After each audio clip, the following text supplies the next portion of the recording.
Really glad we made it. Me too. Wow. You know what I'm most excited about is this first slide. I'm really glad we made it. This first slide. It's my favorite slide in the whole darn deck. And this is a slide. This first slide, we've been working on this slide for 8 years, and here it is. That's your cue. I got it.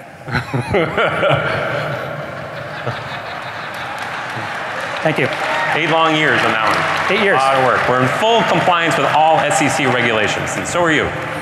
So ever since Brian and I were little children, other children were playing baseball and cricket, we were dreaming of one day being fully SEC compliant. That was the dream. So I'm glad we pulled it off. Seriously, thanks for all your help. Hope you enjoy the show. Dharmesh is going to kick us off. Thanks. Thanks, Brian. All right.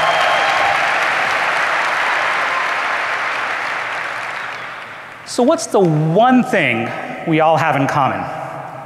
I mean, besides being enchanted by Guy Kawasaki and inspired by Simon Sinek. Who went to those talks, by the way? Amazing, amazing. Those guys, by the way, have literally transformed how I think about business and how I think about life. I've known them for a long time. The thing I'm thinking about, though, the thing that binds us all together, the one thing we all have in common, is we all want to grow. That's why we're here. We have a company we want to grow, we have a nonprofit we want to grow, we want to grow. And as it turns out, I have some experience with fast-growing things. In this case, a tiny human. That's my son, Sohan. In case you're wondering why he looks perturbed, it's because he doesn't have the iPhone 6 yet. But the other thing I have experience with, in terms of growing things, is growing companies. I've been around startups my whole life. I've seen lots of growth stories. And the one I'm most proud of, because I've had not just courtside seats, I've been on the court, is the HubSpot story. Now, I hesitated to put this chart up. This is the HubSpot revenue growth chart. And we're proud of this chart. We've had a relatively remarkable run. But I'm more proud of this chart. This chart is the customer growth at HubSpot over the last several years. And the reason I'm proud of this one is because when Brian and I started HubSpot, we did not start it just to grow HubSpot.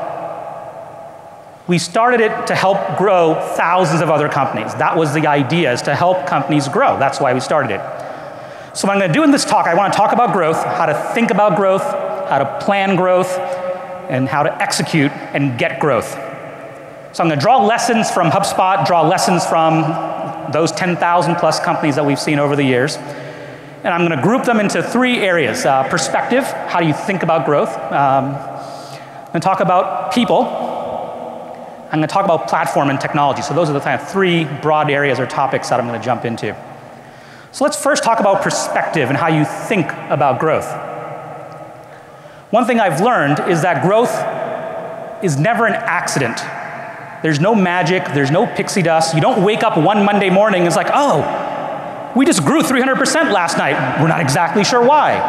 That doesn't happen, right? Growth happens as a result of deliberate planning and decision making. You need to decide you're going to grow. You need to have a plan. That's lesson 1. Every plan should have a goal. And I'm going to posit to you that goal should not be incremental. That goal should be incredible. It should be bold. Don't think incremental growth. Think 2x, 5x, 10x growth. What I call exceptional growth. And we'll talk more about why that is. So to kind of dig into perspective a little bit, I'm going to pull out the book of HubSpot. And one of the early chapters in the book of HubSpot is the story of how I almost sort of met Brian. And this happens on April 14th, 2004, over a decade ago. And April 14th, 2004 was both an exciting day and an excruciating, exasperating day on the same day for me. Let me tell you why. That's the day that classes were about to start. I had been accepted into MIT. I was going to go to grad school, very excited about that. And the reason it was excruciating is MIT, in their infinite wisdom, sent me an email and said, hey, we're going to have a social gathering, a cocktail party to orient the incoming students. and so they can get to know each other and socialize. This is a crushingly depressing blow for me. Crushingly depressing blow. I'm an introvert. The worst thing you can do to me is expect me to socialize with people I've never met and make random small talk. It's the worst thing you can do to me. Because most people, when they go to kind of cocktail parties and social mixers, they're milling about, having a good time. That's not me. I'm not one of those people. When I'm in that kind of environment, I revert to my 5-year-old, insecure, introverted self, and that's me, right? I go back to when I was a child. And it's been that way for pretty much most of my life. Now, the good news on this particular day is my wife, Kirsten, was with me. And she's lovely. And she gets me as no one has ever got me, and no one probably ever will. And when Kirsten's there, the experience is completely transformed for me, right? It's like I am in my own little world. I'm a happy person. Doesn't matter what's going on. So she's there. Now I'm having a good time. And one thing she does, because she knows me so well, she knows that if I sit in a corner and don't meet people, which is the thing that I'm gravitating towards, when we get home, I'm gonna be upset with myself, and I'm gonna be disappointed in myself that I didn't take advantage of the opportunity to meet people, right? So I'm on the one hand, it's my comfort zone. On the other hand, I'm gonna be a little upset. My guess is some of you have that kind of feeling. It takes a lot of energy, but you don't want to miss out. How many, applaud if you've ever had that moment. Yeah, many of you probably have had it in the last 24 hours is my guess. And so what Kirsten does, because she knows me, is that she goes on a mission at this party. And her mission is to scout for people, to figure out who I might want to meet and connect with while I'm there, so I don't have to randomly pick someone. I can meet the people that she thinks I would mesh with, right? She knows me. And so she does that. She goes off on this reconnaissance mission, if you will, right? And she comes back 10 or 15 minutes later. She's like, oh, I met Priya. You should meet Priya. I met this guy, Mike. You should meet Mike. And then I came across this guy, Brian Halligan. I don't think you're going to mesh with him very well. You know, he's a sales guy. He's been working in sales his whole life, which means he's an extrovert, you know, with a capital E. And the other thing is, he's going to want to talk to you about sports.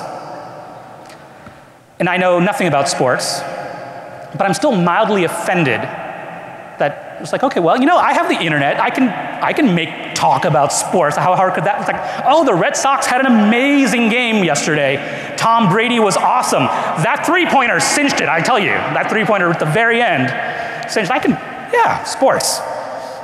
And so she comes back with this report. So I do meet Brian that day.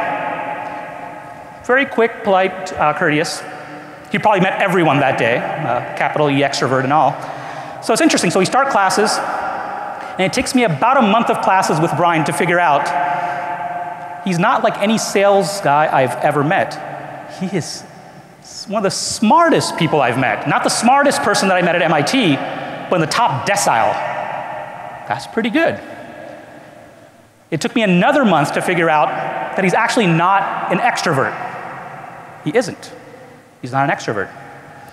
And yet another month of classes to figure out he's not a sports fan.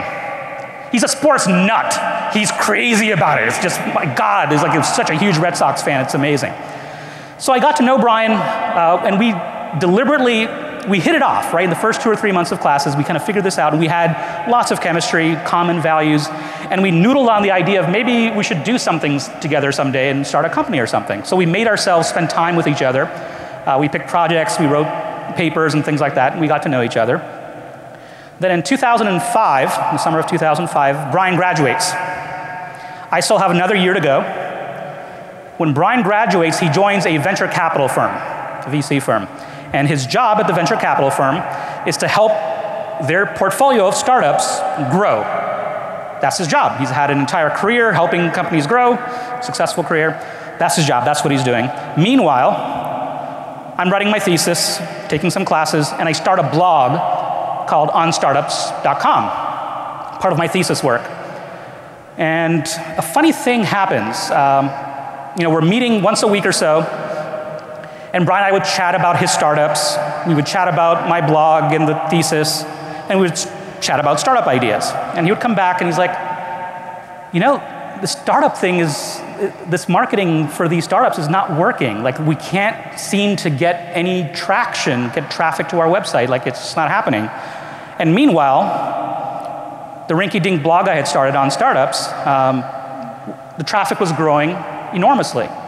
This is a very stark contrast between those two things. And so Brian comes to me in one of these meetings, and he's like, Dharmesh, you know, I see the on startups traffic. Like, what channels are you using? Like, where are you allocating your budget to get kind of that kind of traffic? It's amazing. I have smart VPs of marketing here. They have, like, what are you doing? Where are you putting your money? Where? And my first response is, budget. What is this budget you speak of? And I told him I'm just writing content that I think might be interesting to people. That's it. So Brian's response is, yeah, but if no one's reading your blog, no one knows you exist. Like, it's like if a blogger blogs in the basement and no one reads it, did they blog at all kind of thing? Like, how does this matter? And so then we got to talking about how websites were these kind of islands, right, out in the middle of nowhere. Nobody knows about them. And the whole job was essentially to get found. And so then we had our first proverbial light bulb moment. Brian's like, wait a second, all this old school marketing stuff, the playbook I've known and used for so long, doesn't seem to be working. Yet this new stuff seems to be working really, really well. There's something here. So we dug in, and eventually we ended up kind of encapsulating this idea into what we called inbound marketing. So he wrote a book, did well, runaway hit, multiple languages and all that. And I'm going to walk you through some of the concepts in the book because I think they're relevant in terms of growth. The big observation in the book was that old school marketing is an arms race for attention. You're fighting, fighting, fighting for the scarce attention that people have, right? Like, how can I get them to pay attention to my billboard, to my ad, to my whatever? And the issue is we call it paying attention for a reason, right? It's paying attention. We are paying with our time in the hopes of getting some value back. That's why we call it paying attention. Now, the issue with marketing that's based on getting people to pay attention is that no matter how big you are, there's always someone bigger willing to pay more for that same scarce attention. So the issue is this kind of brute force approach to buying your way in just doesn't scale. That's not the way to get exceptional growth. It just doesn't work. What you need is you need leverage to get exceptional growth. And when I talk about leverage, I'm talking about physics. Leverage in the sense that I can spend a small amount of energy and get disproportionate results, right? That's leverage. It's like your car jack. It's like literally a lever. And so in order to get exceptional growth, you need to do things that drive leverage, that give you an advantage. And this is why inbound marketing works so well, because it gives you leverage. And the reason it does that, it's predicated on a very simple idea that marketing should be about pulling people in, attracting them, creating something useful, and not interrupting them. When you're interrupting them, it doesn't scale. There is no leverage. No one's going to spread the word. It's like, oh my God, I got this brilliant ad in the mail.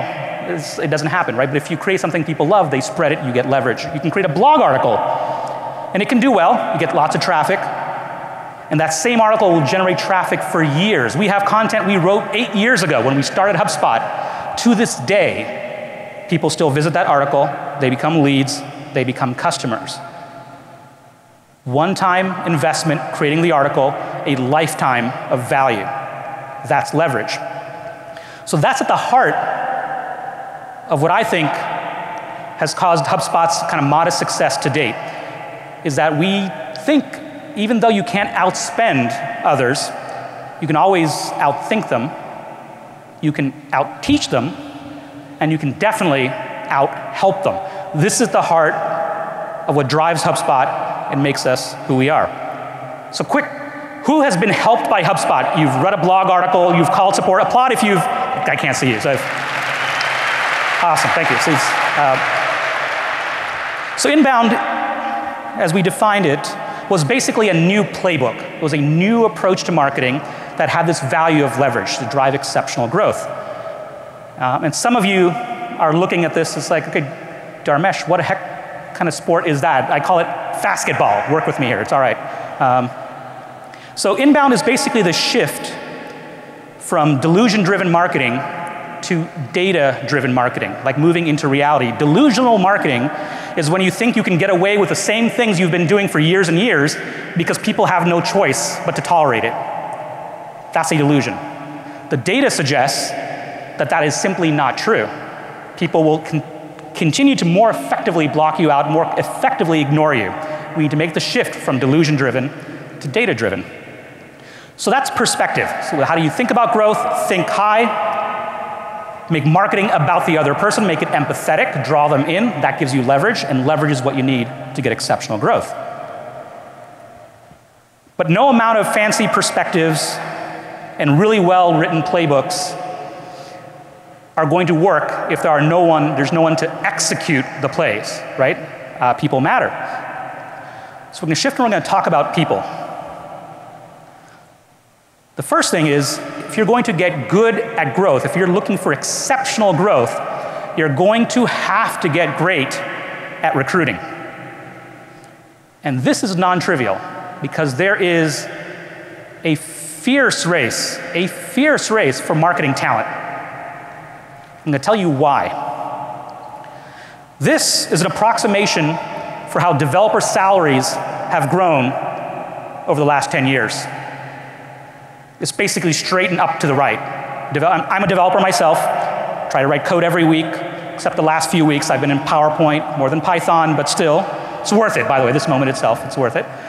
So the question is, well, yeah, I see that developer salaries have gone up, but if you look at a developer or a group of developers, the observable behavior is that they're sitting at keyboards typing for most of the time.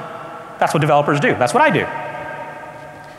Then you ask yourself, well, typists sit at keyboards all day and they're typing. We don't pay them like we pay developers. Why do we pay developers so much? Why do we pay them so much? Why have they had such a great run? And the answer is very simple. They get paid so much because they create things that build leverage. They write those 200 lines of code late on a Friday night that can transform the product, transform the business, and drive leverage, and have this kind of incredible 10x return, right? That's why we pay them, is that they have the opportunity to do this 10x kind of thing. And I'm going to posit to you that marketers do precisely the same thing. They create things that have the opportunity to drive leverage. They can create that one brilliant blog article, that one video, that one ebook that produces not just short-term, wow, that was for life, that one piece of content. So, I'm going to predict that over the course of the next 5 years, marketing salaries are going to double. Because it's, if you're a marketer, these are good times. Honestly, I'm going to have some explaining to do when I get back to the office and talk to our CFO. But for me, it's a matter of simple economics. It's simple supply and demand. Right now, there's a massive asymmetry between the demand for marketing stars and the supply of marketing stars. Because people are waking up, it's like, oh yeah, this content creation, inbound marketing stuff works. It gives us, this is awesome, and there's not enough people yet. We're growing, as you can see. So I think it's going to be a really great time. So now let's say you are in the enviable position of building out the team, recruiting marketers. So the question is, okay, how do I get ahead in this fierce race for marketing stars? How do I recruit them? What do I do? Which brings me to chapter 2 from the book of HubSpot. I call this one, you want me to do what? Let me explain. This is the photo from July 2008 of a HubSpot social gathering for the employees / company meeting. It's at a nightclub / lounge / bowling alley. I kid you not, it's at King's right by the Fenway. And because we're HubSpot, we pick a venue that has the ability to project PowerPoint slides. Because what company has a social gathering without PowerPoint slides, right? And so the night before this particular meeting, Brian sends me this email. It's like, Dharmesh, what are you going to talk about tomorrow? If you don't have anything promising, I have a good idea for you. Now, this is when my little spidey sense kicks in, and I'm thinking, run, Forrest, run, right? And as it turns out, my spidey instincts were dead right. They were dead right, because here's what Brian had in mind. He's like, you know, I've been talking to other CEOs or whatever, and this culture thing is important. Why don't you dig in and figure out this culture thing, right? And my reaction is, dude, of all the people at HubSpot that could work on culture, I'm in the bottom decile, my friend. Like, I'm maybe the worst, but at least in the bottom decile. This doesn't make any sense. But then I'm like, okay, how hard could it be? People have written books, there are videos, we have this thing called the internet, and we'll try to figure it out. So I dig in, and it was so hard. It was the hardest thing I've ever done in my professional career. Not because I'm an introvert, it's because people are hard. Very, very hard. So I dug in and talked to employees, we did surveys, and we took the results from all of this, and HubSpot produced the HubSpot Culture Code deck. It's a slide deck, started internally as a document. We published it a little over a year ago. Applaud if you've read the Culture Code deck. I'm just curious. A bunch of you. Okay. Which is, and it's been interesting though. So the Culture Code is not about marketing, not about growth. It's about culture, which we didn't know that much about, and is the single most popular piece of content HubSpot has ever produced. 1.5 million views on SlideShare alone. Massively successful because there's this need. People were figuring out, just like we were, this culture thing is important. So I'm going to bring out 3 quick lessons from the Culture Code that I think apply as you're looking to grow, as you're looking to get leverage, that I think are applicable. Number 1 is culture is important, and here's why it's important. We know that if you have a better product, it's easier to market it. If you have a better product, a service, and offering, the better the product is, the offering is, the easier it is to market. It's not counterintuitive at all. In the same way, the better your culture is, the easier it is to recruit amazing people. That's not counterintuitive either. It makes complete sense. The better your culture, the better your brand, because that's what you're selling. You're selling your culture when you're recruiting, trying to bring people in. The better your culture, easier it is to recruit. So the question is, well, what makes for an amazing culture? What is it that draws amazing people in? And it's interesting, the thing that people talk about when they talk about culture, when I talk to companies, they mention Margarita Tuesdays, and the pool table, and the social gatherings on Friday, and oh, and we have movie night and we socialize. It's like, it's a really vibrant culture, right? It's like it's, and the thing we've learned, and this is not just HubSpot, this exists across every team that I've talked to, lots and lots of amazing people, that the perks don't matter nearly as much as the people you work with. Perks don't matter nearly enough. What matters to people, if you ask them, and we've done surveys, every 90 days for years and years, HubSpot sends a survey out to all its employees and says, hey, on a scale of 0 to 10, how likely are you to recommend HubSpot as a place to work? And the second question is, why? Why did you give us that score? The good news is people are happy. On the why question, it's always the other people at HubSpot, right? And this is true across the board, true for all of you. So what this means is that if you're going to build an amazing team that drives growth, you're going to need to start with amazing people. Now this seems a bit like a chicken and egg problem. It's like, okay, to get amazing people, I need to start with amazing people. So how do I get those amazing people in the first place? And one of the things that helps with that is your goal, is your ambition. It's what you're trying to do. Because awesome people don't like average goals. They don't. Awesome people want to be ambitious. They want to do the impossible, right? And they believe, they have that energy. That's what makes them awesome. So this is why you want to shoot for 10x, 5x, 10x growth. because it becomes partly a self-fulfilling prophecy.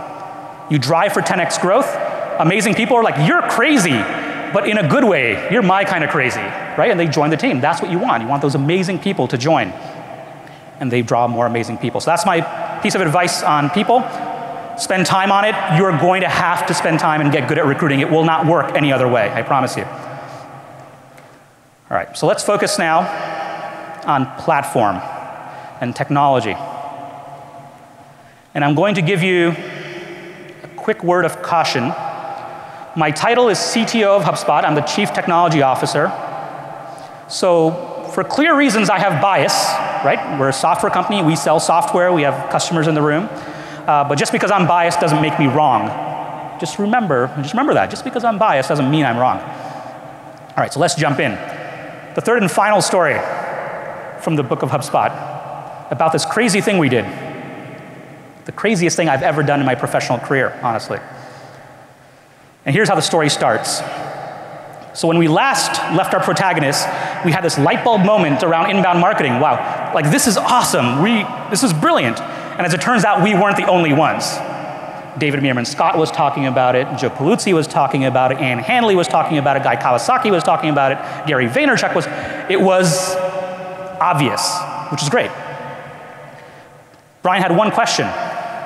He's like, okay, this is awesome. And we didn't know it was as obvious at the time. We thought we were brilliant, amazing. And he's like, okay, inbound marketing, good. How do I actually make it happen at these startups that I'm trying to help, right? He's working for this venture capital firm, inbound marketing, good. What do you do to make it happen? I'm like, easy. Start with a content management system. Lots of great ones out there. Throw in some SEO tools. Great ones out there. Social media, landing pages, email, marketing automation, analytics to tie it all together. And then you need some dudette or a dude to kind of wire it all together, right? Because these are all from different companies and you have to kind of piece it together. And when I say a dude, I don't mean like the dude, right? Who's amazing, but I don't know he knows that much about distributed data synchronization, but amazing nonetheless. And so Brian comes back, he's like, Dharmesh, that sounds like a science project. And I'm like, well, you say that as if it were a bad thing, Brian. I'm kidding. And as it turns out, that is a science project. You're trying to piece together these kind of spare parts. I'm going to take the brain from this and bolt this on and do this and do this.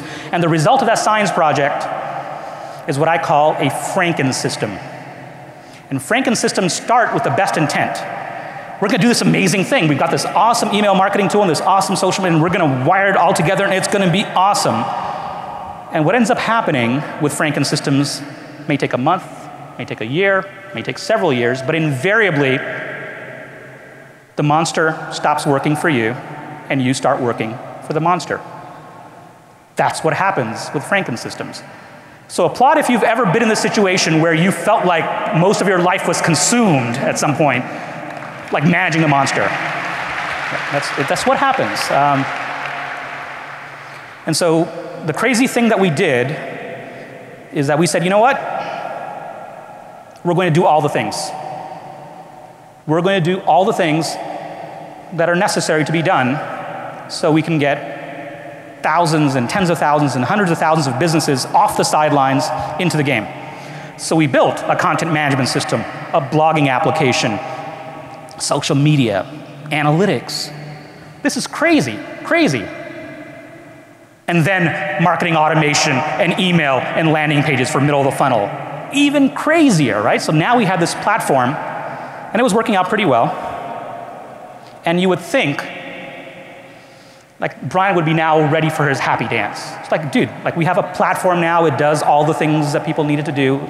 Let's put it out there. And he was happy, but it wasn't quite enough the Brian Halligan happy dance. Because what you needed was not just a technology platform. What you needed was an ecosystem. You needed to learn about inbound marketing. So we had a blog, and we have created lots and lots of content to teach people about inbound marketing. We have HubSpot Academy to help train and certify people. And most importantly, in my mind, we had this entire network of partner agencies that were helping businesses that had gotten religion. They were part of the movement, but weren't exactly sure how to do it. Applaud if you're an inbound marketing agency and you're in the room. Thank you.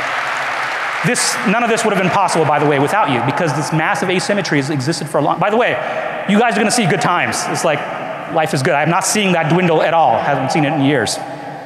So that's the platform, and I'm going to dig into like some of the things we've been working on in the product.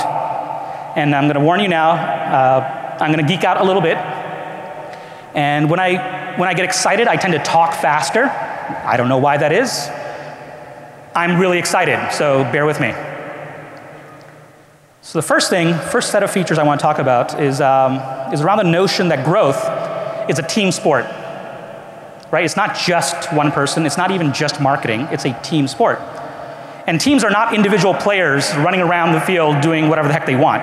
Teams are an organized, coordinated group of people with a common goal that are pursuing that goal. That's what a team is.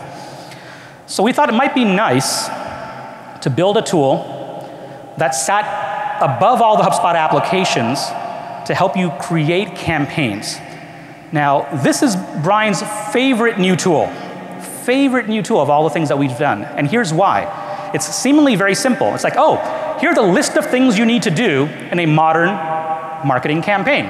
You need to do this and this and this, and here's who's working on that, and is this step done yet? It's just an organizing tool, right?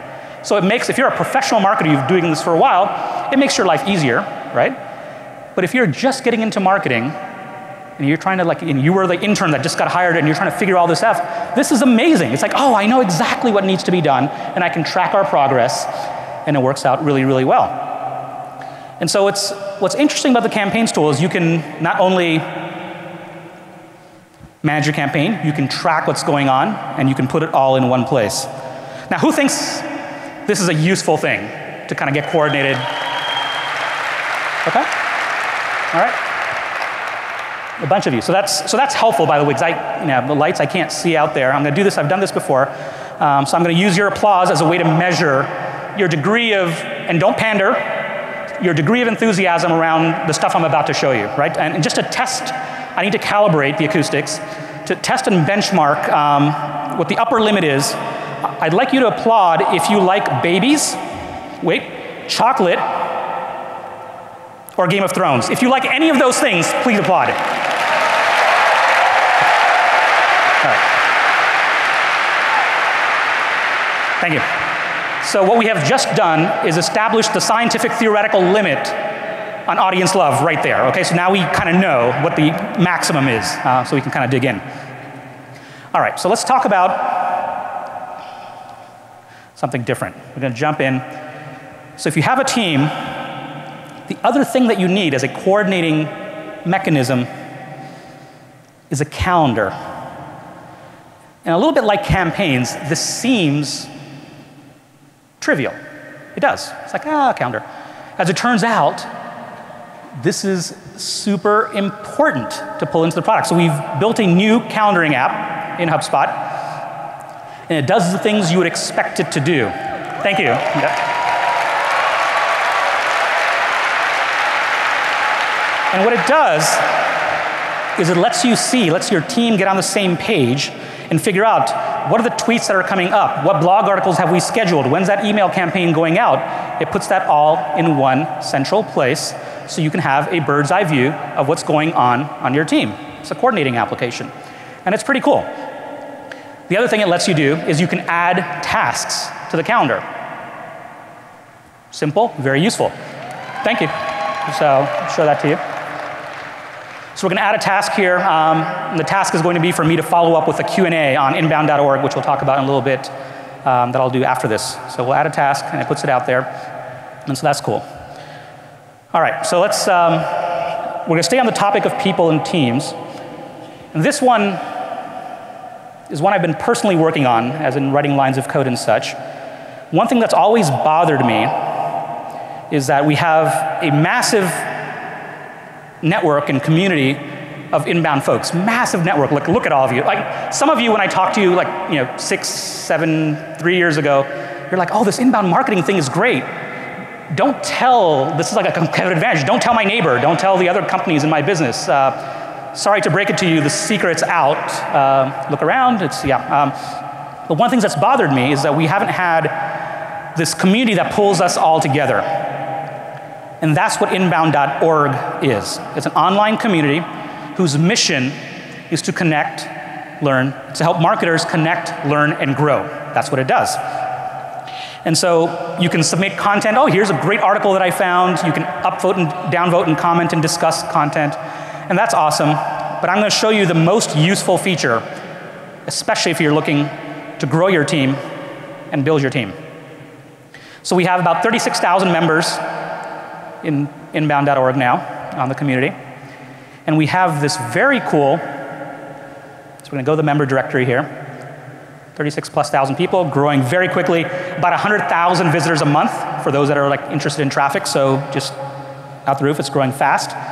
But we have a search feature. And the search feature is cool because when you build your inbound.org profile, it's not like your LinkedIn profile. It's so much more because it's focused on marketing. You can earn badges. Like, oh, I'm inbound marketing certified. I went to inbound 14. You can connect the tools that you use, not just HubSpot, MailChimp, Google Analytics, all the tools that you use. And then the search feature lets you search based on that. I want to find someone in Sydney that happens to be inbound marketing certified. And it lets you know who they are. You can click into their profile. So we'll click on Nicholas's profile here. And what happens is that you get to see what Nicholas has done on the site. What articles has he submitted? What commentary has he provided? Who thinks that's awesome? I'm leading the witness a little bit. Okay. All right.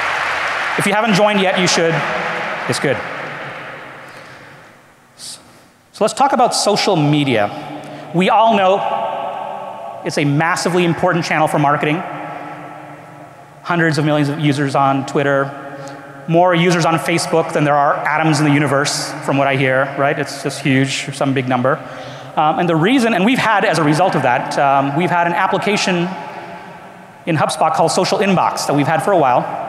And it's smart because it connects to our inbound database and doesn't tell you just how many retweets you got, but who, right? Because it knows who your leads are and who your customers are. And that's been pretty cool. But we thought we could take it further, right? And I use this app probably the most of any. We thought we could take it further. Like, what if we made the sole mission of the app is to save marketers time so they could get more leverage? Because here's the #1 complaint, I'll say this, complaint marketers have is that social media is not my full-time job. We don't have a budget for social media management. It's just me. I don't have the time to do it.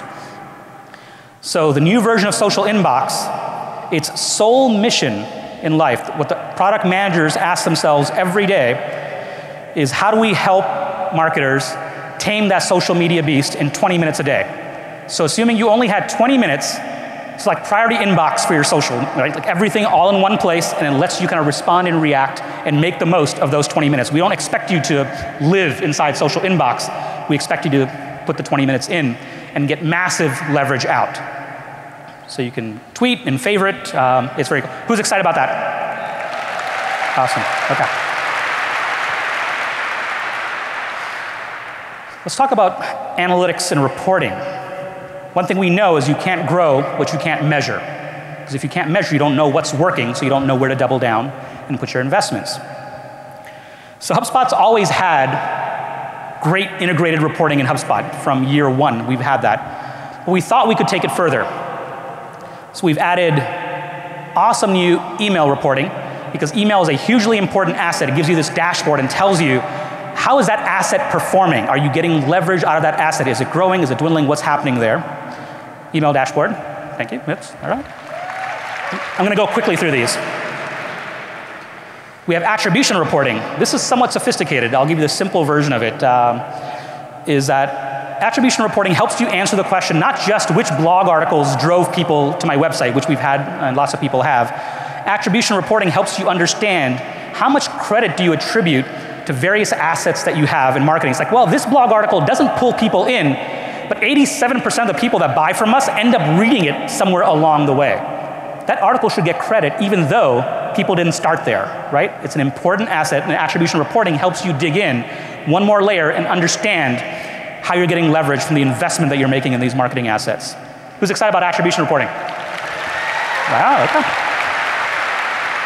It's great. And speaking of reporting, we thought, you know, what if you could report better on the one metric that matters most? The one metric that matters most. Revenue, right? Revenue. We've heard this from HubSpot customers all the time. I'm happy to announce we have revenue reporting in HubSpot.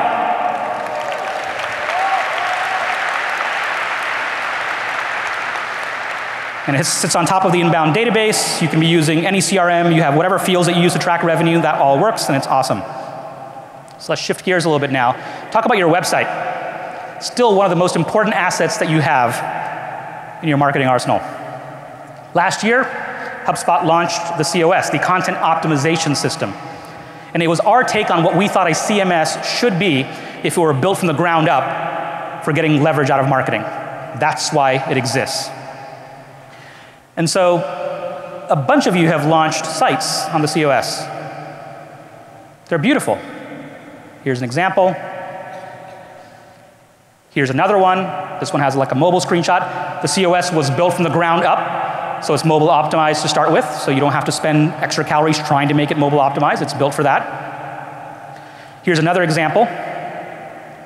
And this is not a customer website. This is the default theme that comes with the HubSpot COS. So if you were to start on HubSpot COS, this is what your website could look like. It's awesome. But websites are not just about being beautiful. Websites are about being blindingly fast, because one thing we have overwhelming data on is that faster websites better. Faster websites make humans happier. Happier humans makes Google happier. And if Google's happier, you get better rank. Good things happen with faster websites. The data is overwhelming. And the HubSpot COS, this is tricky, because when we launched the HubSpot COS, speed was a core feature. Because we've known this. This was not a surprise or a revelation to us. So even out of the gate, the HubSpot COS was fast, like really, really fast. And the engineering team dug in and wanted to make it faster, which they did. And you might be wondering, well, how much faster? Not 20% faster, 2 times as fast. So this is the overall. Yes, you can apply, especially if you've been in engineering. This is not easy, not easy. Just way faster, way faster. And I'm going to tell you now the steps for those of you that are on the COS that you have to go through to kind of get the speed improvement. 0 steps. You don't have to do anything. Your websites are faster, essentially. All right. When we launched the COS last year, we also launched the ability to deliver a personalized experience. So you could use any of the information in the inbound database and surface it to deliver a personalized experience, because a personalized experience is a more effective experience. You get more leverage out of your marketing assets if you can personalize. So we've known that. But we thought we could take it further. So we asked ourselves, what if we could personalize for the first time web visitor? So the first time someone visits our website, what if we could personalize that visitor's experience?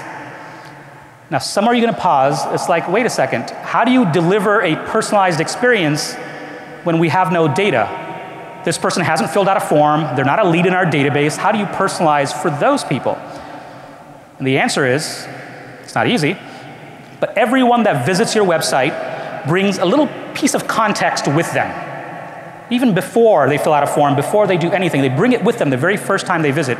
Things like what device they're on, what location they're coming in from, geographically, and if they clicked on a link to come to your website, where was that link? It's like, oh, did this person come in from that New York Times article that published last week that mentioned us? So you have those pieces of information, and now I'm thrilled to announce that the HubSpot COS allows anonymous personalization now, so you can take any of that context and deliver a personalized experience. Who's excited about that? Oh, thank you. Now, HubSpot has long had a marketing automation system, and I'm biased. I think it's one of the best ones out there. The reason I think it's one of the best ones out there, other than the fact that it's true, the reason is it's built on top of this inbound database where we have all this data, right? Your website, your email clicks, everything, and we allow you to automate based on any of that data. And we've talked about that in the past. But we thought we could take it further. What if we could make those workflows, those automated workflows, even smarter?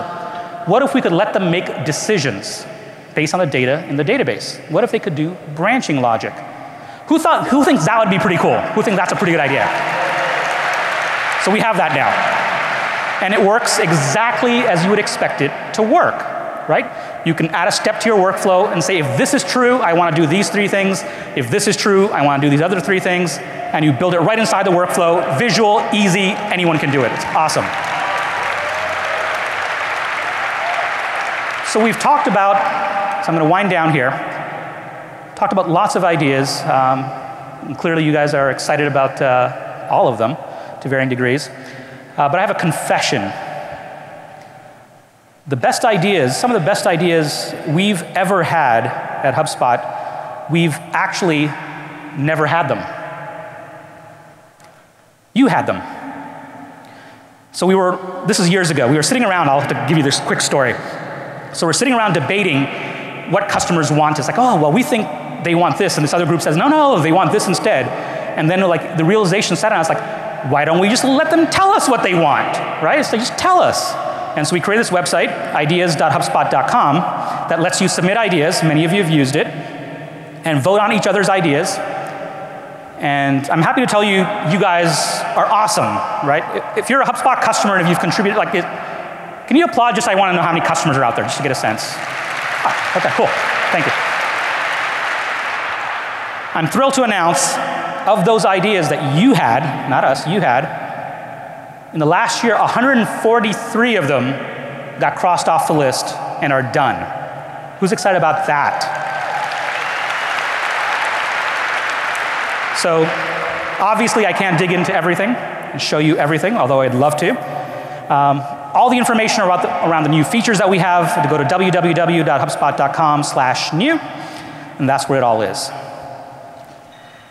So I'm going to wind down now. I'm going to try and distill this down to like one message. One message. So I've talked to you about growth, right? That's what this entire talk has been about, and leverage. That's how you get growth. And I'm going to argue to you that although it would be cool to get someone to like you or like your business on Facebook, it would be cool to get someone to like you on Facebook. What is 1,000 times more powerful is to get them to love you in real life, right? Here's what you want. You want people to love what you believe in. You want them to love who you are as a company and the people. You want them to love you, and you want them to love the reasons why you do what you do. If you can get that, that's leverage, essentially. That's what you should be out aspiring towards.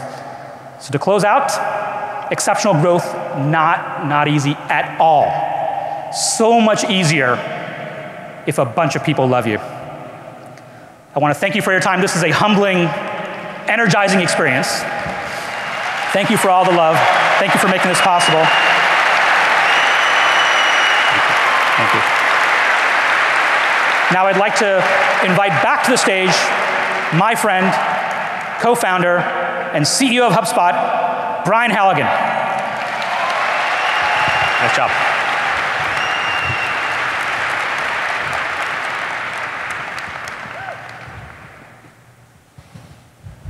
Okay, this is my dog Romeo in the full stretch position. Why don't you join Romeo? Let's do a big stand up and a big, everyone stand up and stretch. Big stretch it out, yeah, like Romeo. And then, come on, shake it off. Romeo has a big shake.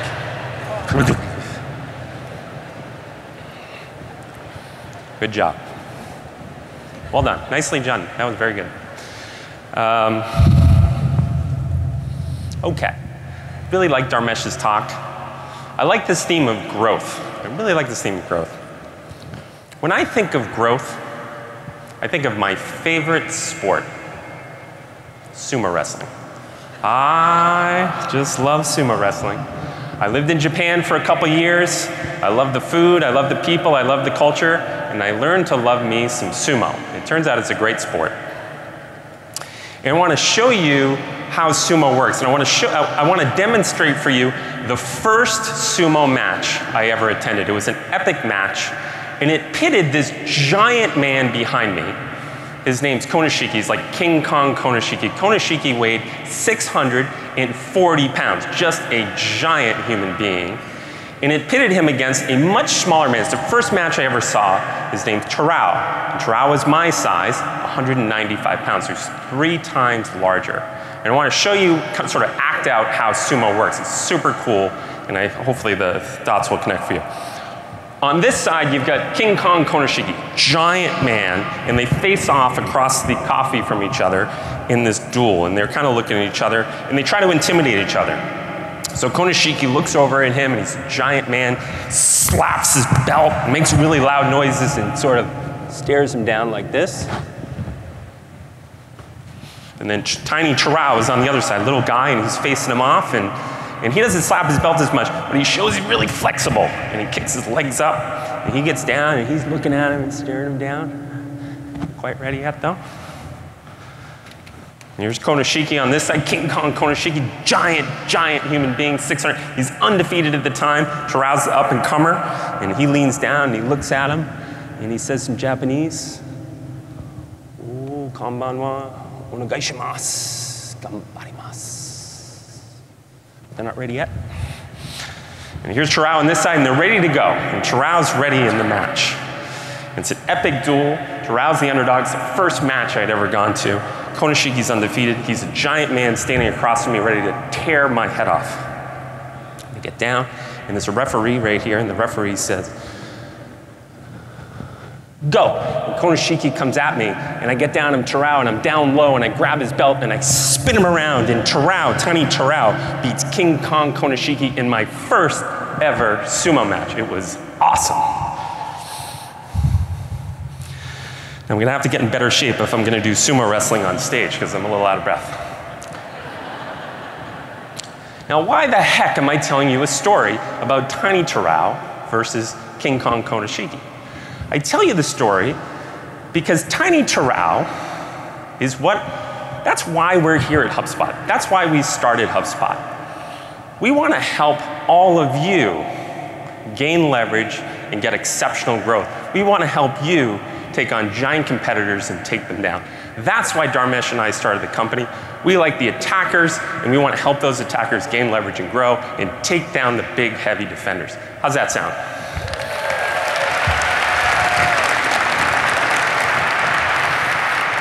Cool. Okay, now I came across some interesting data about all of us Terrells in the room, us attackers. And it's some analysis that was recently done by Fortune magazine about the Fortune 1000, the largest 1,000 companies in America. And what it looks at is, it's really interesting analysis, the 1,000 largest companies in America in 1973, and then it compares it to the 1,000 largest companies 10 years later in 1983. And the data is quite interesting. Of the 1,000 largest companies, 350 of them were new entrants into the Fortune 1000. Kind of interesting. Now they come out with some other data that looked at the Fortune 1000 in 2003 versus the Fortune 1000 in 2013. And that data is far more interesting. The number of new entrants to the Fortune 1000 over those 10 years was 712. Now, think to yourself, what does that tell you? It's a fascinating stat. That tells me there's something really radical going on in the economy these days. It tells me it's a terrific time to be a tiny Terrell. It's a terrific time to be an attacker. It's a terrific time to gain leverage, and it's a terrific time to get exceptional growth. That's what I'm excited about. It's a great time to arm the Terrells in our industry. Now, Dharmesh's talk, he talked mostly about the changes that are taking place, that the internet's really causing all of this, and the internet's really disrupted the world of marketing.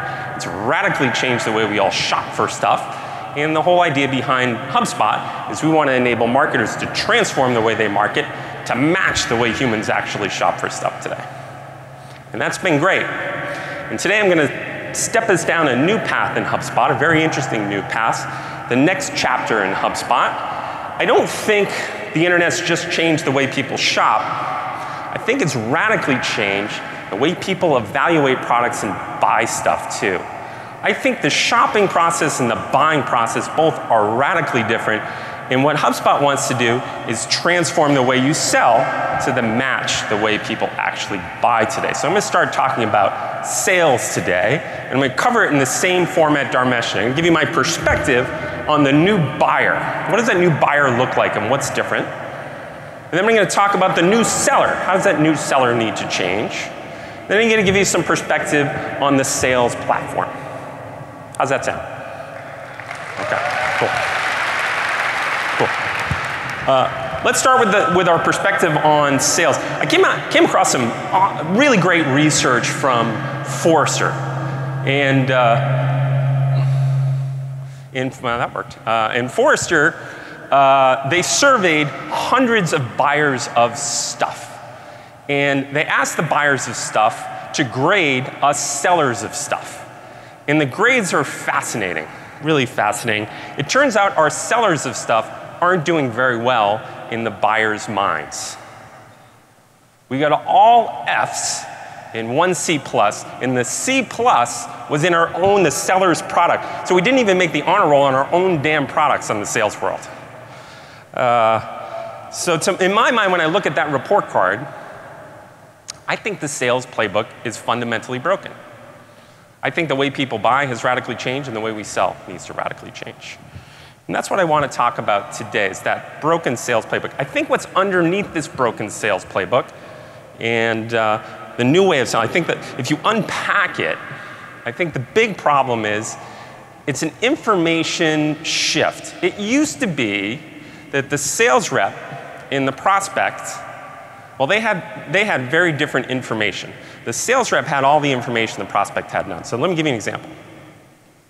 If the prospect wanted detailed product specs, well, they had to go through the sales rep to get that. If the prospect wanted to talk to your founder, well, they had to go through your sales rep to do that. If the prospect wanted to find about pricing and discounting, well, the sales rep held the keys to that. Sales rep had all of the power and all of the information. It was a very different world, and very recently it was a very different world.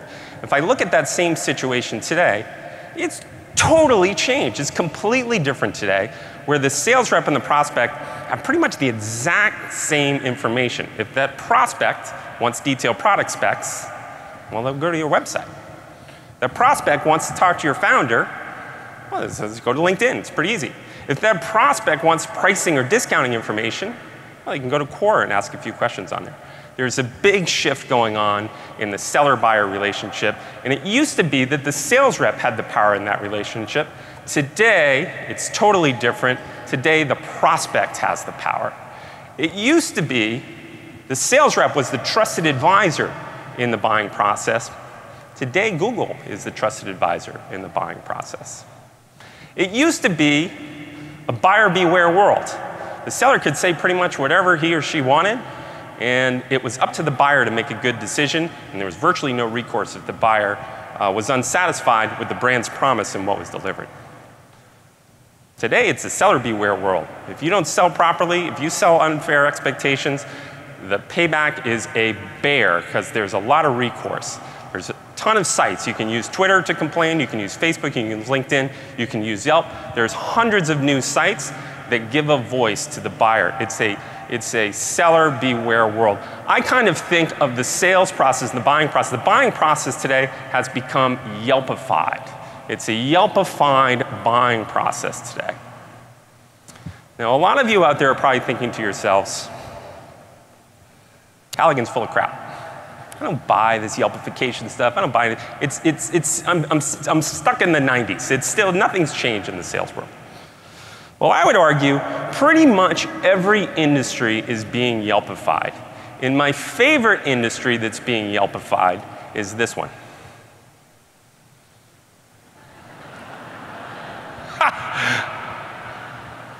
Prisons.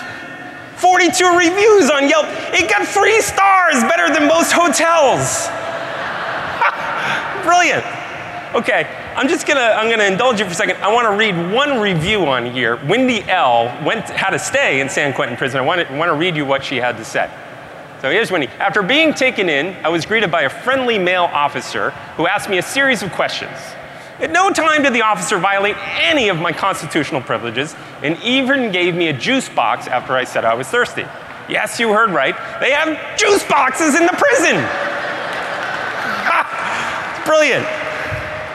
If you don't think the prospect has the power, even the darn prisoner has the power today.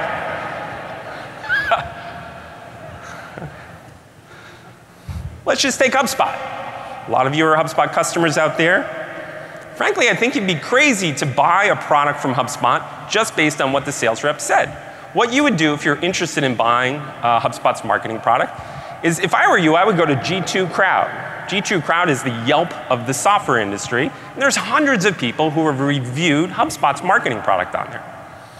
If I were interested in buying HubSpot's Signal sales products, I would go to the Google Chrome store. There's thousands of people who have reviewed Signals on the Chrome store. You'd have rocks in your head if you didn't go check that out.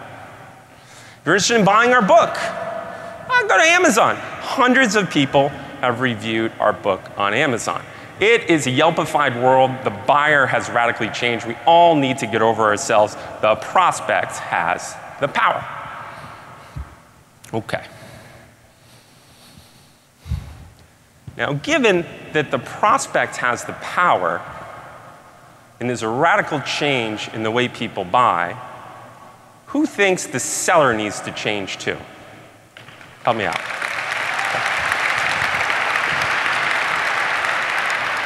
I'm in violent agreement with you. I've hired 700 or 800 sales reps in my career, a lot of sales reps.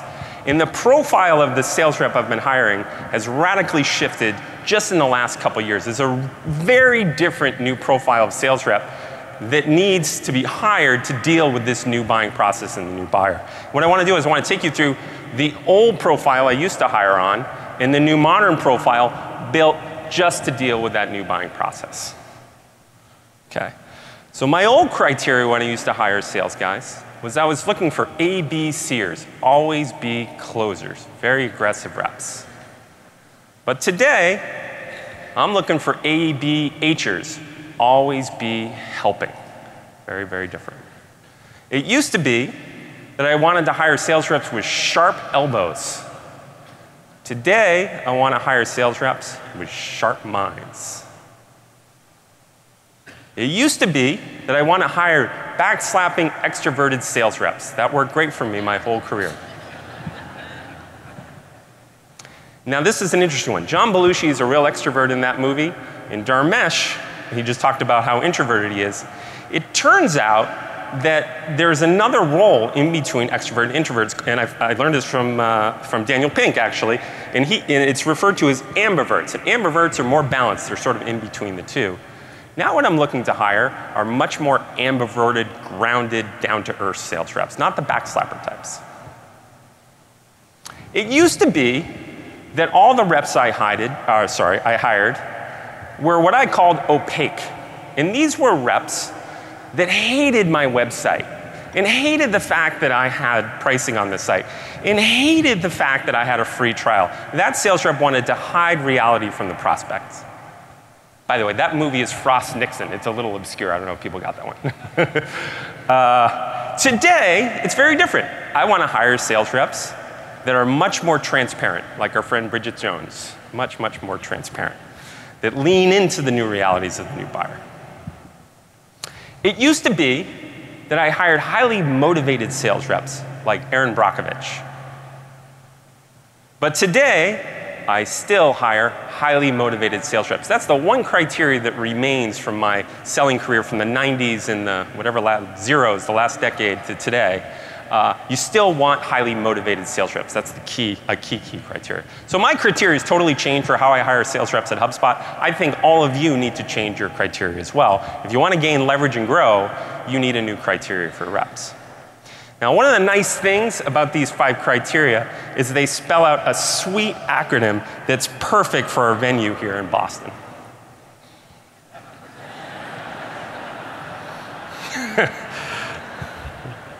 Wicked smart sales reps. Okay. Have a little drink. So given that the buyer's radically changed, and given that the seller needs to radically change, who thinks that the sales platform needs to radically change?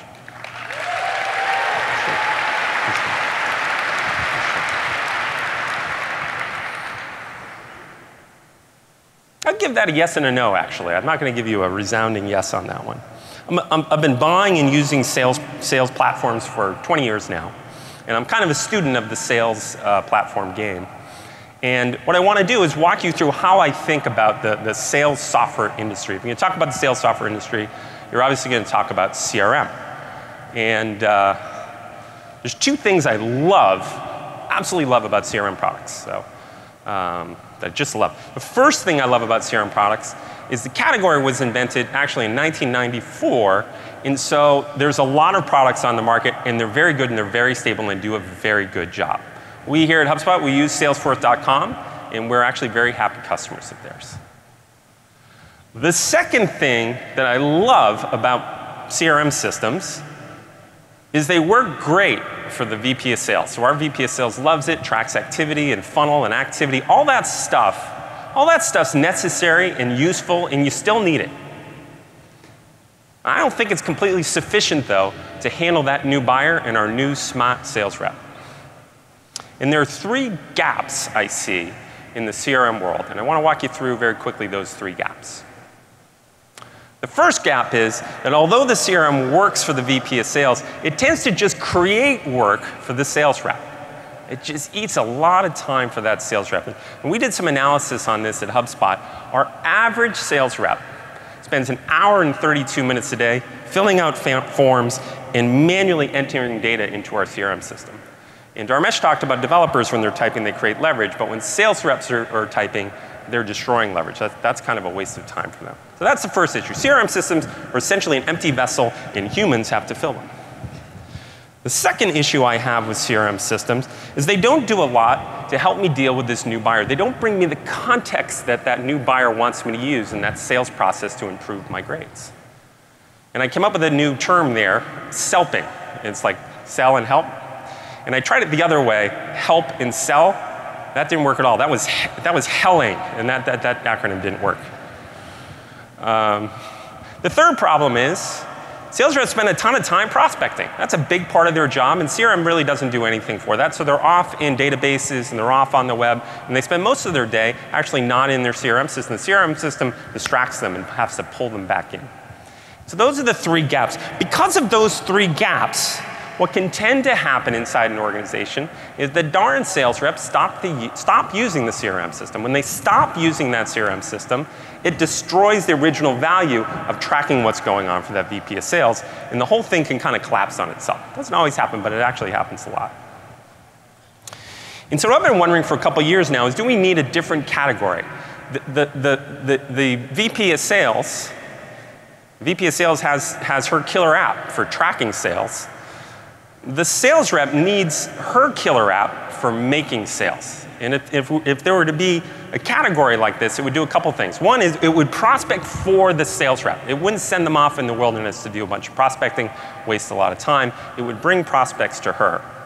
Then the second thing it would do for her is bring the context in outside of the CRM system, right into the CRM system, and bring that context to the rep so that rep can sell much more effectively. Okay? And the third thing it would do is do all the crap CRM data entry work that those sales reps hate to do and causes all the problems in the first place. Now, this is a very interesting opportunity here. And last year we announced our Signals product. Who uses Signals? Okay, cool. And the analogy we use, and Signals does a little tiny piece of this stuff. It helps you have context around email. And the analogy we used when we released Signals was we wanted to turn your salespeople into superheroes like Batman, and this would be like Batman's belt. And Batman loves him some Signals belt. He really does. It's been very helpful. We've got hundreds of thousands of users of it. We're really happy with it. One thing Batman likes even better than his belt is his sidekick, Robin. He really likes him some sidekick. Robin is a very useful part of the Batman game.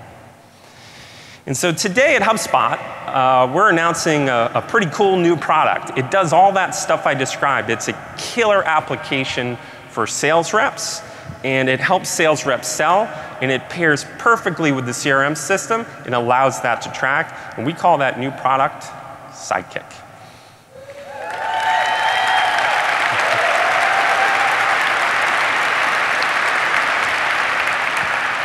Okay. I want to show you a demo of how Sidekick works and how it brings Salesforce.com alive and turns that sales rep into a superstar at one of our favorite customers, Care.com. Let's roll the video.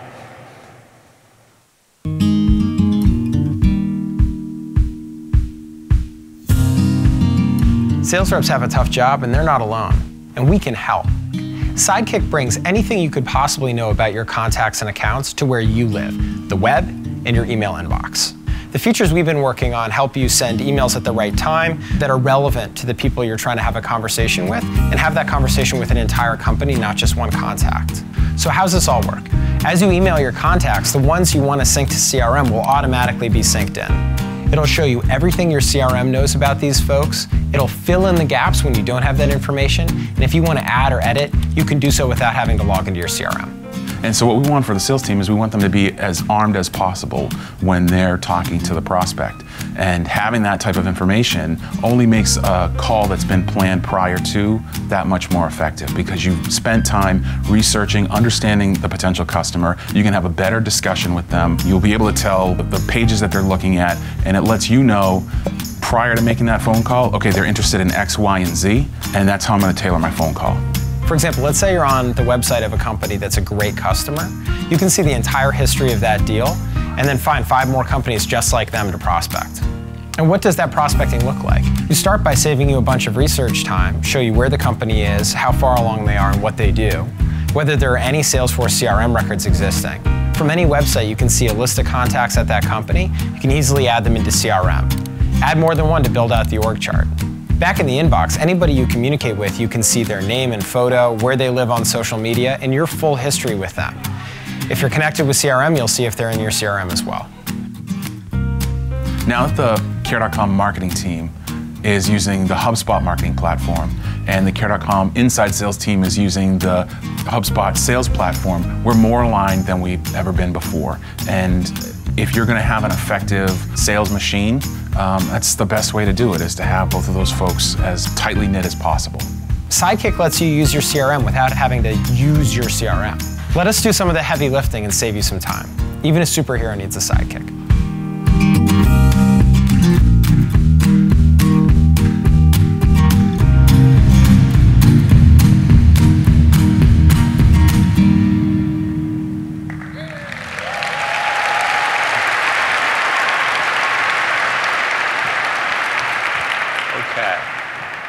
Really happy about that new product. I think you're going to love it.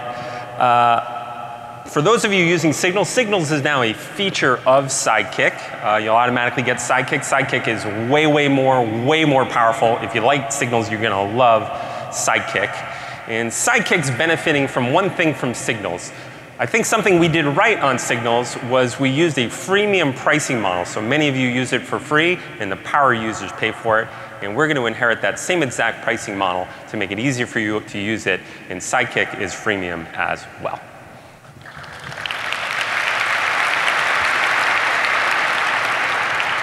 I want you to keep an eye on this bat channel. Last year, the Sidekick team was a startup within a startup. Now it's a company within a company. It's a big team, and there is a boatload of cool new stuff coming out from this team. So keep your eye on it. Sidekick's going to be very exciting over the next couple years. Okay.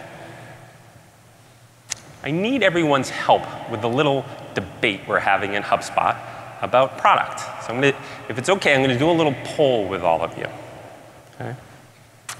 My first question is, can you clap for me if you're currently a Salesforce.com user? Can you go ahead and clap for me? Cool. My second polling question is if you're not a Salesforce.com user, can you clap for me?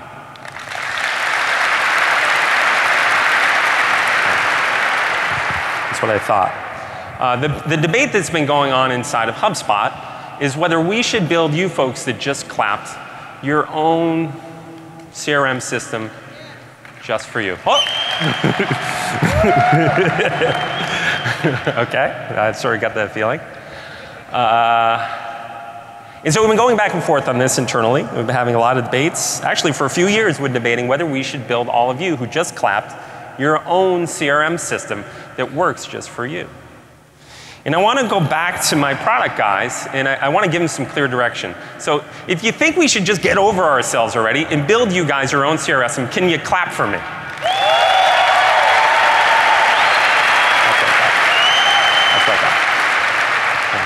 I had a feeling you were going to say that. We had that debate a year ago after Inbound, and we put a giant team on it, and we built you your own awesome CRM system. HubSpot's now in the CRM business.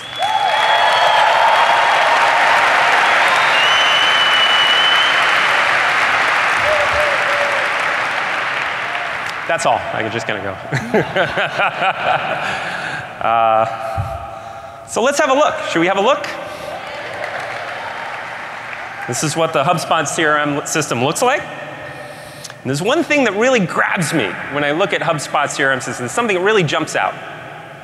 It looks a lot like a CRM system. It really does.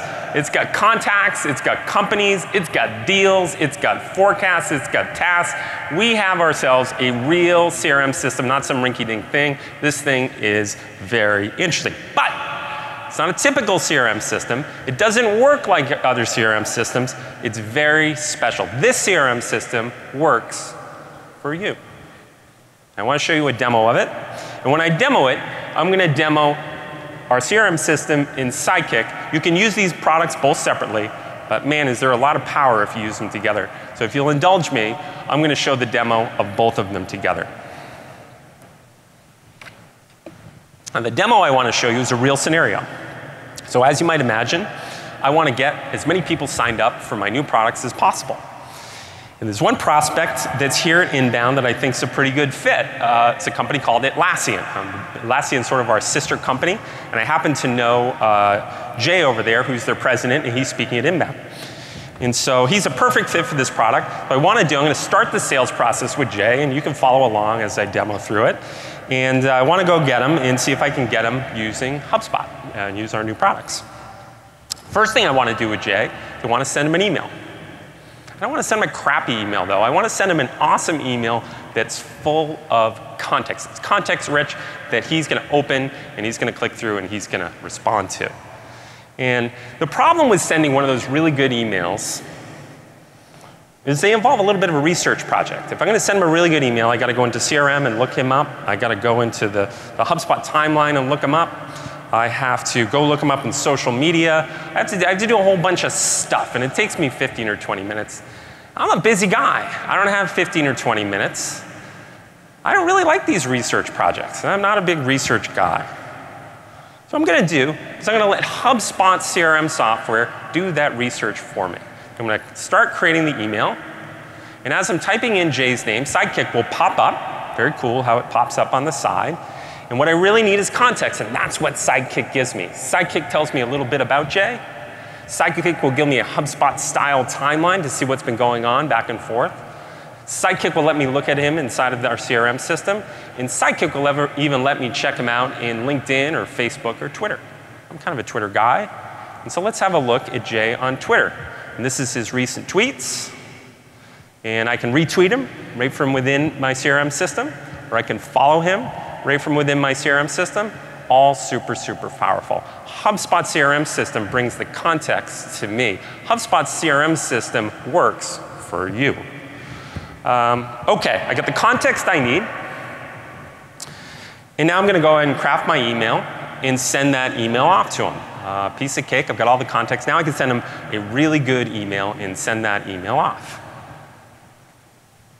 And let's take a look at Jay inside my CRM. By the way, when I think of that email, the reason your email boxes are flooded with crap emails with no context is that little research project is a pain in the neck to do, and sales reps skip that step. What Sidekick's going to enable you to do is get that context in there and get a good grade on your selling report card.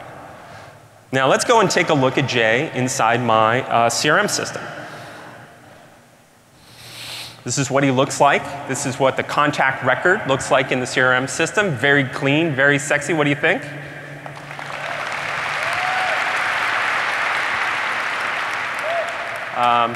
Couple cool things happen here. From that email, HubSpot figured out that I was engaging Jay and automatically can create Jay's record in here, pull in all kinds of useful information, like his email address and his picture and his Twitter. All that stuff gets pulled automatically into HubSpot CRM.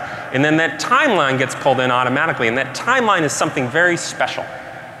That timeline is sort of it's a combination of things. It's HubSpot's marketing timeline, so website visits, blog articles read, marketing emails, it's all that marketing stuff we know and love, combined with all our one-on-one correspondence over email and that stuff. So you'll notice I sent him an email and it automatically cut and pasted that email right inside of the timeline. So cool. HubSpot does the work for you. Okay?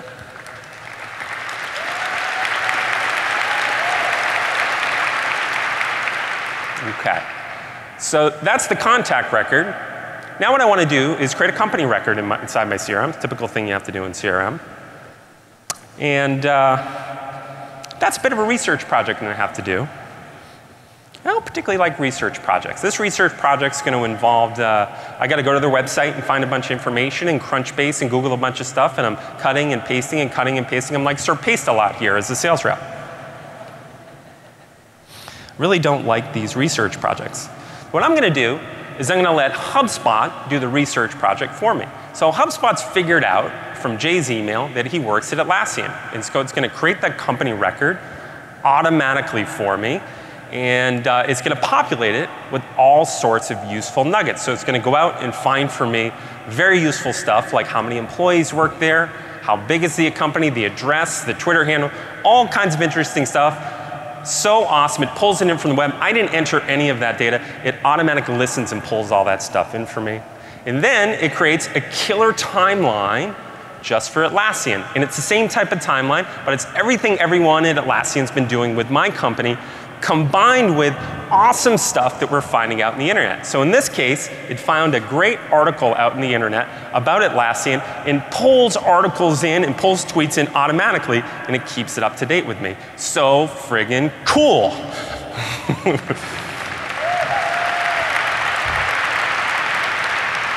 Okay, so I got a question for you. At this point, I've got a fully filled out profile for Jay, and I've got a timeline. And that timeline's pretty sweet. I'm off watching sumo or playing baseball or doing some crazy thing. It's working 24/7 for me, doing research projects to pull that context in for me to help me sell. Same thing for Atlassian. It's automatically created Atlassian. It's built that timeline for me. That timeline's working for me 24 hours a day, 365 days a year. I could be goofing off, but my CRM works for me. How many forms have I filled out in my CRM system? 0. I haven't entered a single piece of data inside of HubSpot CRM. It all automatically happened. No grunt work for your sales rep. Cuts that hour and 32 minutes out per day. Pretty cool. Okay. Now what I've got to do is I got another project I got to do. What I want to do is, Jay may be a good prospect for me, but I'm not sure he's the buyer. I'm going to go try to find some other executives and build out the org chart inside of my CRM system. And so I got a bit of a research project I got to do here. And I probably have to go to LinkedIn, and I have to go to their website and the management page, and I got to do a bunch of research and a bunch of cutting and pasting. And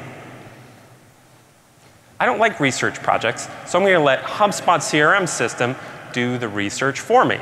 So when I go over to Atlassian's site, Sidekick follows me along there, and it brings the CRM system in right next to me, and it does 2 magical things. The first magical thing it does for me, I'm right on Atlassian's homepage, I haven't done squat, and it pulls in for me all of the key executives from Atlassian right into that Sidekick, and I can organize them by engineering or marketing or sales executive. It pulls in everybody who's on that executive team so I could see it right in my Sidekick. No searching, no LinkedIn, right in my browsing experience. And then it does the second brilliant thing, is it tells me which of those executives inside of Atlassian are connected with people at HubSpot. Not a loose connection like LinkedIn, but a tight connection that they're emailing back and forth. So it not only tells me the executives, but it tells me which executives I can easily connect. How cool is that?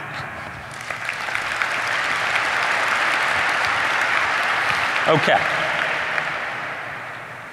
So that research project's done. HubSpot did the work for me. I got something else to do. I've built out Atlassian. I'm going to sit on Jay and wait till hopefully Jay will respond to my email. I think he will. I sent him a good email. I'm going to go do some additional prospecting. And when I do additional prospecting, that's a bit of a research project I'm going to have to do. Is a bunch of research. I'm going to have to go to Hoover's and data.com and do a bunch of searching on the web. It's like a half-hour project. And I don't like research projects. I'm a busy guy. And so I'm going to let HubSpot CRM do the research for me. And so HubSpot CRM goes out, and it's sweet. It goes and finds 6 prospects that look exactly like Atlassian that thinks are perfect fits for me. So it saves me 15 minutes. HubSpot CRM does the work for you. And so I found some prospects here. Oh, sorry, I skipped a step. That was how you added it in the CRM system. Sorry about that. This is how you find prospects. So these are some prospects it found. 6 different prospects. Really cool. Very simple. Now what I want to do is I want to call on one of these prospects. So I'm going to click on Asana. Asana is a company I've kind of heard of.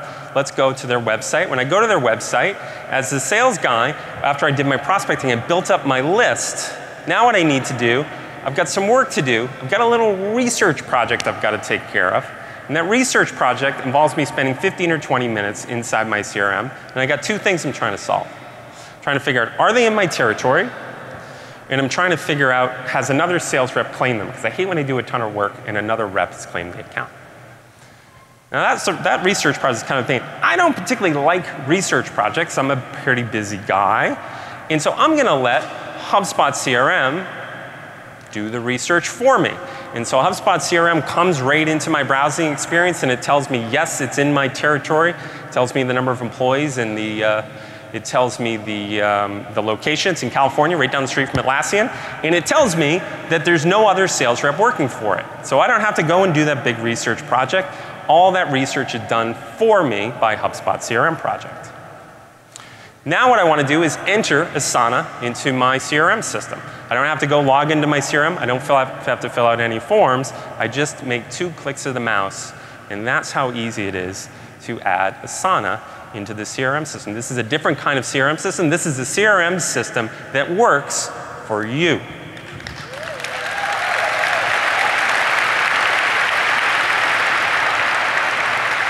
Okay. All right, making some progress. I'm having a pretty good day using the CRM. I got some more work to do. Let's get on. Let's do a little more prospecting. But while I'm doing some prospecting, I noticed something interesting. Jay's on my site. I knew he'd like my email. He opened my email. He's on my site right now, so I got him. I'm going to click right on Jay's face, and that's going to bring me right to Jay's page inside of HubSpot CRM, that gorgeous page where you're looking at it. And HubSpot CRM has been working 24/7, 365 for me, and it found a couple of nuggets and added it to the timeline. And those nuggets are that Jay opened my email, and Jay indeed is right now on my website. Pretty cool. So it's time to take some action. Let's go sell something. And so I'm going to take some action. In HubSpot CRM, there's a bunch of actions I can take. I can very easily add a note into the CRM system. I can send him an email right inside the CRM system. I can schedule an appointment right inside that CRM system. All that is very easy. All that cool CRM stuff is built into the HubSpot system already. That calendar invite is pretty cool. It syncs perfectly with your Google Calendar. Really nice. But what I really like to do at this point, I think he's ready for a call. He's qualified. He's been on our site. He's opened my email. I want to give him a call.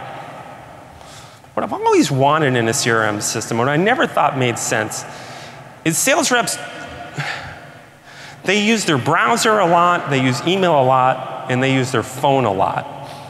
What I always thought was that darn phone system and the CRM system they should get married and merged together. And that phone system should work right inside of your CRM.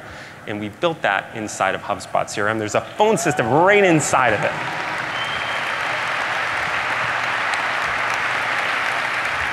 Okay. So I'm ready to give, this is what it looks like. I'm ready to give Jay a call. It looks up Jay's number for me automatically. And so I'm going to go ahead and give him a call. And here's how the call goes. Hello, it's Jay from Atlassian.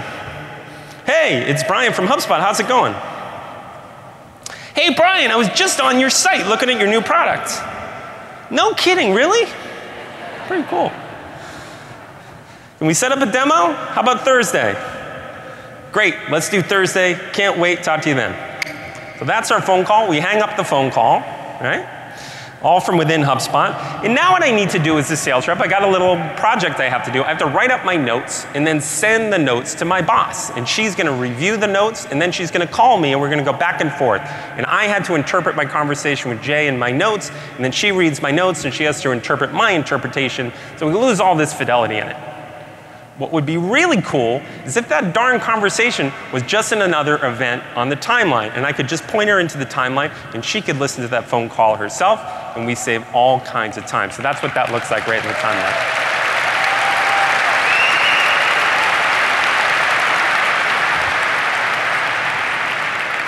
Okay. So I got Jay on the hook. I got a potential deal. I'm going to go ahead, and HubSpot CRM, as you might expect, you can create deals inside of it very easily. And so let's go and do that. But before I do that, I got a question for you. I've been doing all this work. I got Atlassian set up. I got this timeline working 24/7, building context for me. I got Jay's record. I got one of Jay's colleagues' records in there. I got Asana in there. It's working 24/7 for me. So I got all this work working for me. How many CRM forms have I filled out? 0. I haven't entered any data yet. All of this happens automatically for the sales rep. They save 1 hour and 32 minutes of the day doing data entry. HubSpot CRM works for you.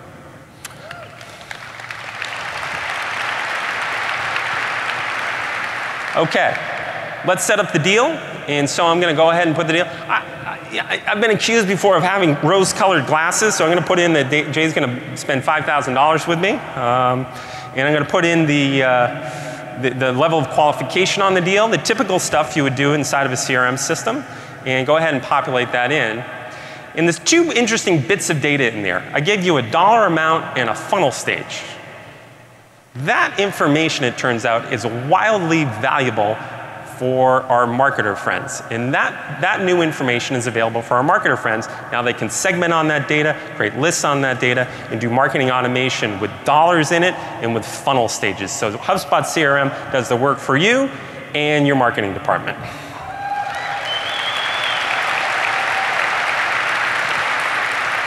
Okay. This is my view of the forecast. I like this personally. It looks like, I used to track my forecast on the whiteboard, and it's sort of like I tracked it. These are the different phases of the funnel. Very easy to move stuff along as I'm making progress. It's very modern software built on a modern stack. It's lightning fast and very easy to use. That's my forecast view, highly customizable.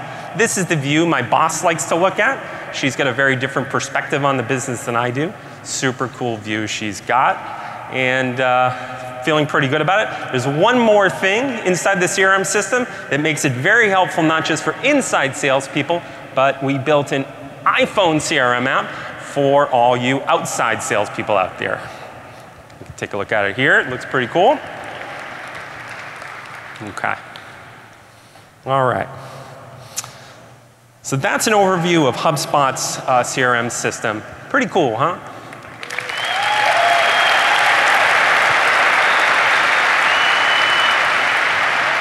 Okay, let's take a look at a video of a customer who's been using it recently, and see what they say about it. At HubSpot, we looked at the way salespeople were using CRMs, and we found a lot of places where the CRM was adding extra work to those salespeople, where the CRM was getting in the way of their process. We knew that we loved HubSpot on the marketing side of things, and so it was definitely worth exploring what it could do on the CRM sales side of things. With HubSpot CRM, we wanted to build a system that sales reps actually wanted to use. And the way that you do that is by reducing the amount of work that sales reps have to do in order to use the system and increasing the amount of data that they can get out of the system. With HubSpot CRM, we see that our salesmen are going in armed and ready for battle. They can already see the dialogue that's occurred with that customer. They're seeing the content that they've consumed, they're seeing how they've transitioned through the funnel, what's made a difference, and maybe what hasn't, so that when they go in, contextually, they're able to start at where that customer's need lie, start at the interest point. That has immediate benefit back to us and obviously value to the customer. That's what it's all about.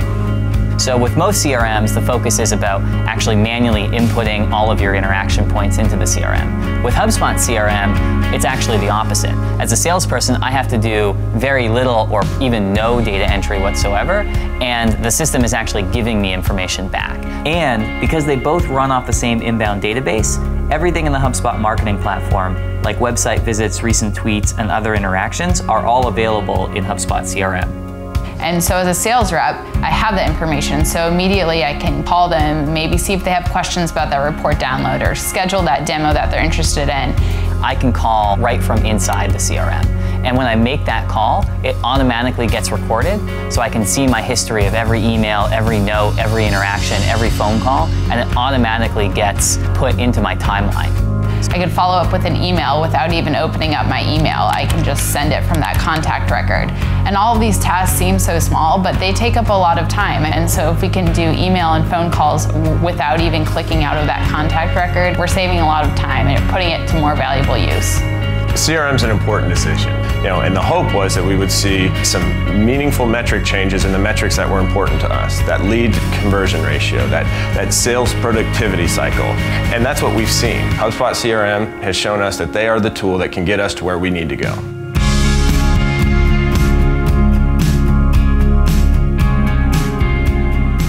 Nice.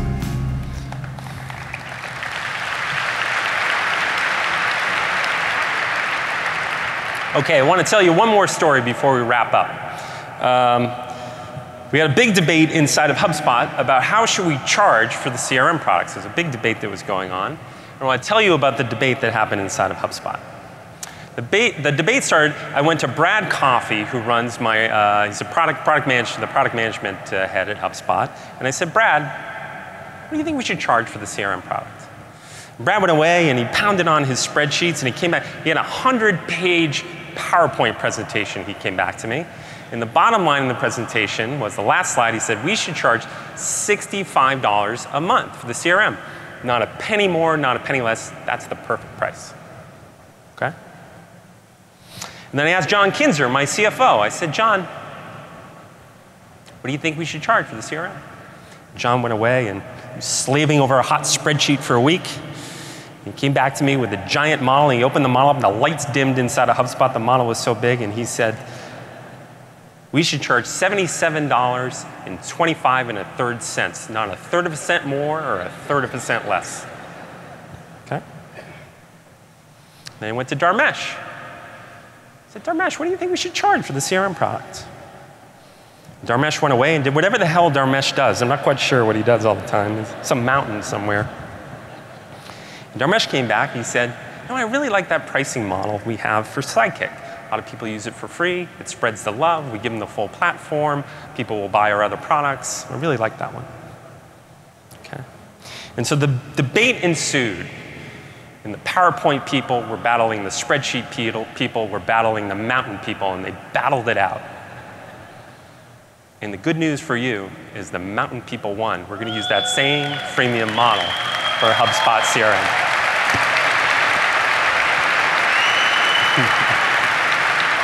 Okay. You get a free CRM, you get a free CRM, you get a free CRM, you get a free CRM. You all get a free CRM from HubSpot.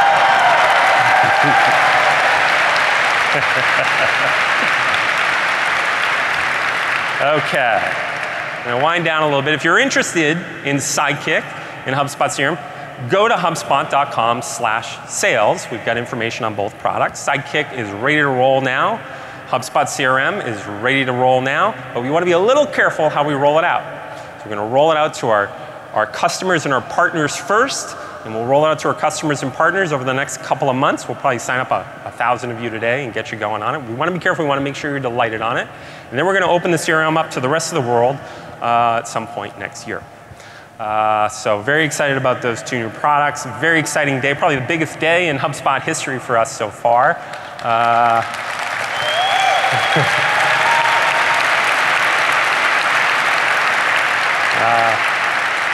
I always thought we had the best, by far the best marketing platform on the market, and Dharmesh told us about how much better it's gotten over the last year.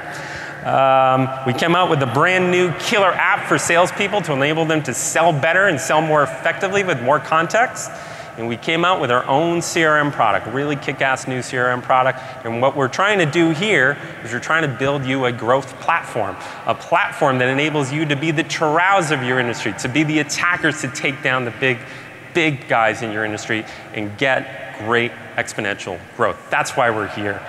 What I want to do is thank all the HubSpotters who have worked so hard for us in the last year. I want to thank our partners. We love our partners. And thank all of our customers. And thank you all for coming. It's been a great day.